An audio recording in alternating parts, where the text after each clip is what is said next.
Hello guys, welcome. Collective reading tayo ngayon. So tingnan natin kung kaninong energy to. Be open-minded po, hindi po halos lahat makaresonate. Thank you nga po pala sa mga nagsusubscribe at sa mga bumabalik. Maraming pong salamat. Give me the message, kaninong energy to. Give me the message, kaninong energy to.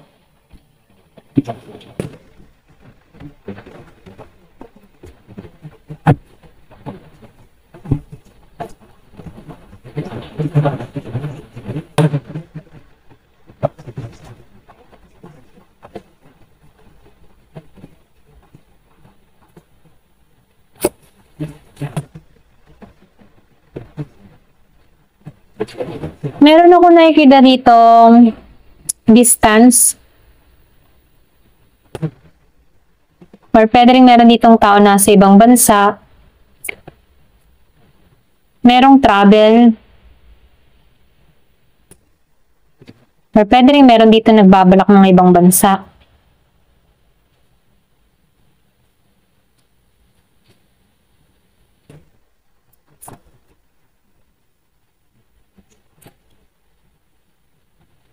Nakikita ko din dito, yung iba sa inyo, meron na nakaka-recover sa sitwasyon. Kung merong problema sa pag-ibig, sa pera, o sa trabaho. Nakikita ko dito, unti-unting nakaka-recover sa sitwasyon. Merong Gemini, Aquarius, and Libra.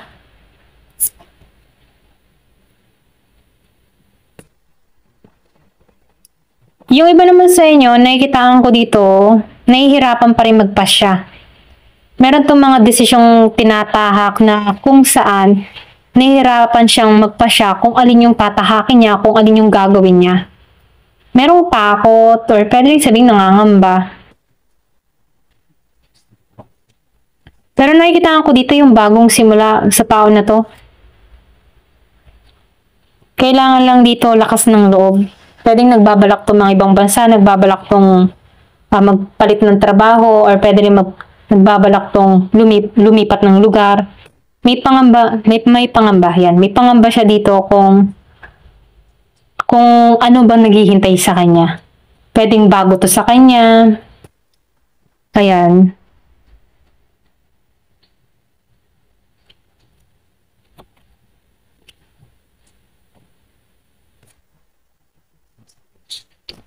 So, nakikita ko dito more trabaho dun sa iba. Pwedeng yung iba sa inyo papalit ng trabaho or nagbabalak kang umalis. So, nakikita ko rin dito nagbubukasan yung oportunidad eh. Or pwede rin sabihin na nag-iisip ka dito kung tatanggapin ba yung panibagong offer.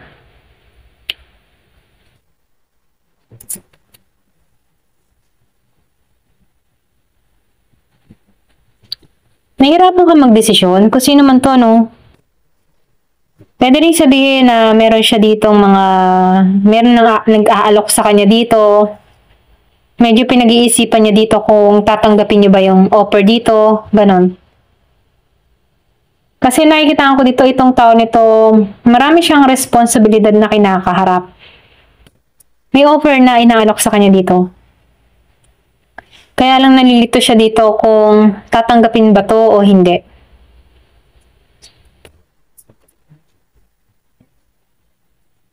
Pero hatid nito pera, yung iba sa inyo, ito na yung nakikita ko. Para bang bago mo makuha tong biyaya na parating sa'yo, ang dami mong pagsubok na kakaharapin. Ito na yung nakikita ko. Para kang susuot sa butas ng karayom para sa tagumpay na naghihintay sa'yo. Medyo challenge para sa'yo, okay? Meron ako nakikitang Virgo, Capricorn, Taurus. Kasi yung iba sa inyo, pwedeng may pagpapasya kang ginagawa. Yung iba, travel talaga. Ito lang nakikita ko, nag-a-apply ka ng ibang bansa. Parang nag-iisip ka dito, tutuloy ba ako o hindi? Yung iba naman sa inyo, business naman, okay? or paglipat ng trabaho. Nag-iisip ka dito kung tatanggapin ko ba tong offer na to. Kaya lang itong kinalalagyan mo ngayon, nakikitaan ko dito na hindi balanse yung kaperahan mo. Okay, nahirapan ka sa sitwasyon. Hindi mo alam kung paano pagkakasyahin tong pera mo. Kaya meron dito nag-uudyok sa'yo or meron ditong yung matipong meron nagtutulak sa'yo na i-grab to kasi naiisip mo dito na malaki yung offer. Pwedeng makatulong sa sitwasyon mo pagdating ng panahon. Okay? Kasi nakikitaan ko dito yung iba sa inyo, marami kang pangarap, marami kang gustong mangyari, marami kang gustong makamit. Kaya may pagpapasya ka dito kasi alam mo sa sarili mo na hirap yung sitwasyon mo, lalo-lalo na sa pera. Okay? Parang kulang at kulang pa rin yung kinikita mo dito. Okay? Doon sa kinalalagyan mong trabaho. Kulang at kulang. Kaya nag-iisip ka dito ng panibagong trabaho na mayroong mas malaking income. Pero nakikitaan ko dito, kailangan mo dito mag-take ng risk, okay? Pag-aralang mabuti yung desisyon or pwede rin humingi ka ng advice sa mga bihasa. Ayan.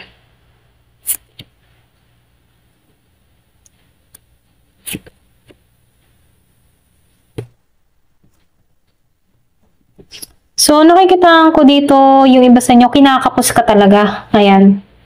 Medyo, short sa budget. Yung iba, kung sino man to, medyo short siya sa budget. Nag-iisip siya dito kung ano ba yung dapat niyang gawin, kung ano ba yung kasunod niyang planong gagawin, ano ba yung mas magandang pagkakakitaan, ganon. So, nakikitaan ko dito, andito kasi stage na nag-iisip ka ng matindi. Okay, nag-iisip ka dito kung ano ba yung mga dapat na gagawin para lumaki yung income. Ganyan. Dahil gusto mo dito na makaahon sa hirap, gusto mo may mangyari yung stable yung finance mo, financial mo. Kasi nakikita ko dito, napapansin mo sa sarili mo na wala pang pag-angat, wala pang paglago. Ganun at ganun pa rin yung sitwasyon. Kaya nangangarap ka dito na nahiling ka dito or nangangarap ka na sana may pagbabago. Ganun.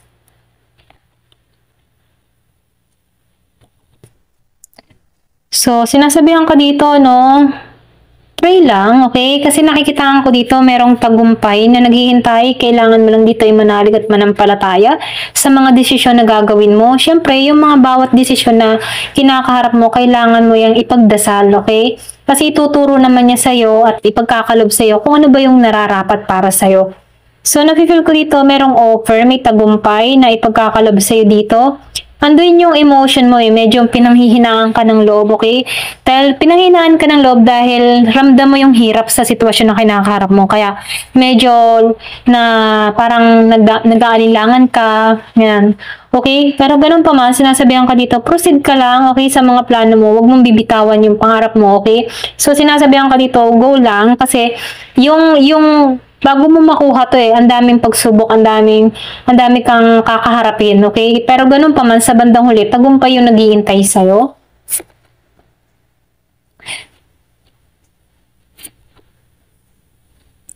So, nakikitaan ko rin dito, pwedeng yung iba sa inyo, meron sa yung tao na nagbibigay ng yung bang tipong halimbawa, meron kang i-share sa isang kaibigan, sa isang kapamilya, about dun sa ina-applyan mo, about sa offer, medyo nagja-judge tong mga to, okay, sa tatahakin mo. Pero ganun pa man, huwag kang makinig sa mga sasabihin nila, okay? Isipin mo yung para sa'yo, okay? Kumbaga, sundin mo yung intuition mo, yung ramdam mo na may maganda naghihintay, yun yung sundin mo. Kasi yung iba, nakikitaan ko dito, yung pagsasabihan mo dito, medyo alanganin parang huhusgahan yung gagawin mo para mapigilan tong naghihintay sa yung tagumpay, okay? Pero ganun pa man, number one talaga, kapag nagdi-decision ka talaga, magdasal ka, okay? Kanya ng kasagutan, okay? Minsan kasi, merong ilalapit sa'yo na tao or meron diyan bigla ang darating, okay, na hindi mo inaasahan.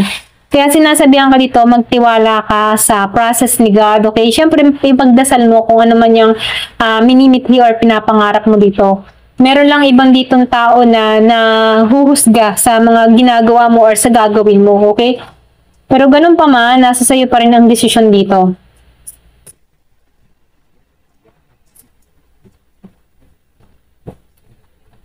Medyo stress ka dito, ito lang nakikita ko. Hindi ka makatulog, hindi ka balanse. Hindi pa clear yung mind ng tao nito. Ito lang nakikita ko kasi kung sino man to,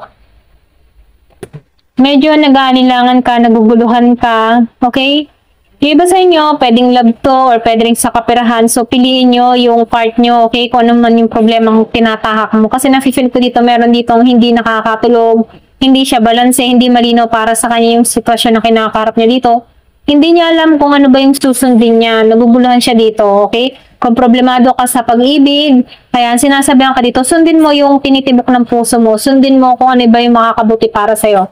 Okay? Kung ramdam mo naman sa tao na merong chance or merong pang magandang kahihinatnan, gumawa ka. Pero kung ramdam mo naman na itong tao na ito ay wala na talagang pag-asa para sa'yo at para nag-aalilangan ka, ang bigat-bigat ng kalooban mo, huwag kang tumuloy, okay? So, ganun lang, ano. Pero kapag halimbawa meron kang ninanais na parang gustong-gusto mo yun, ipag-pray mo, okay? Kasi nakilos si God kung at paano mo makakamit or kung paano mo ito makukuha, okay? So, ito lang yung mensahe dito. So, tingnan natin yung advice sa'yo.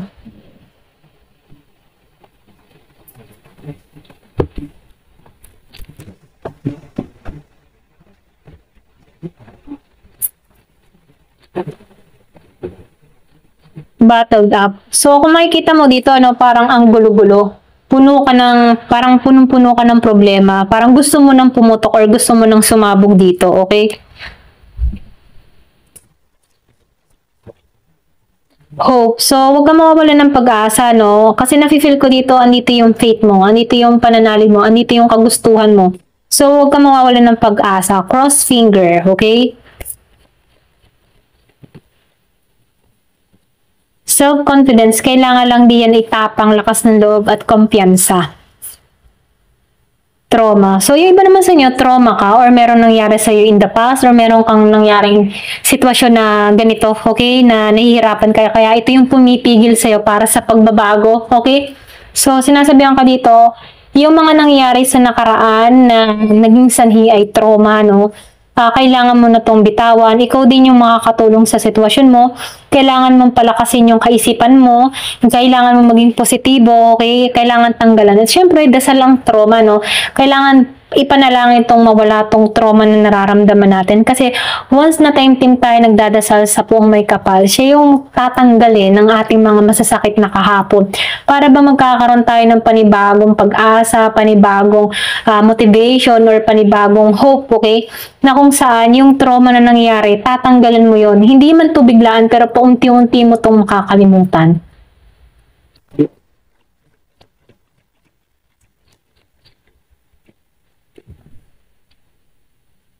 So, merong courage, ano? Kasi nakikitaan ko dito, bibigyan kanya ng panibagong lakas ng loob.